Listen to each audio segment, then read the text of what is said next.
Abu Ayub Al-Ansari radiyallahu anhu. He says,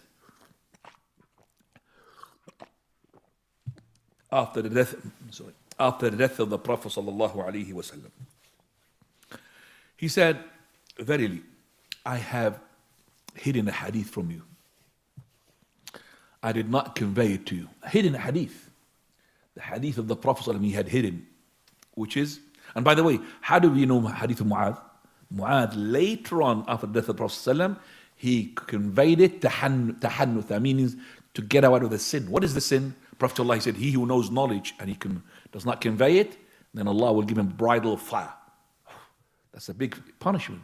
Because of this, he had to release the information. But after the death of the Prophet ﷺ, Abu Ayyub al-Ansari, also he knew from the Prophet ﷺ hadith, he did not convey it until Prophet of Allah died, and also until the aqidah in the companion's heart was really strong. And that is, he said, Prophet of Allah, he said, وَالَّذِي نَفْسِي بِيَدِهِ, by the one in whose hand is my soul. If you don't sin, Allah will make you to die. And He will bring other people who will sin and seek forgiveness, and Allah forgive them. Why did He hide this hadith from them? Because they might think that this is an invitation.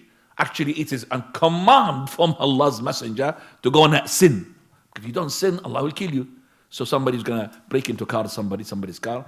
Brother, why are you breaking? Well, I have to do that because Allah might pass death upon us and replace it with somebody else.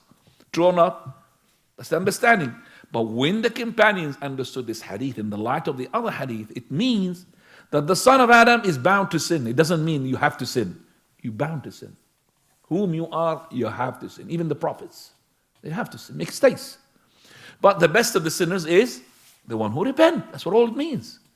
And also, the Prophet ﷺ, he forbade us to go, and he warned us against, if you remember, the small minor sins. How can he warn us against the minor sins and then he says, Wallahi, if you don't make a sin, Allah will kill you. So you have to understand this hadith in the light of this hadith.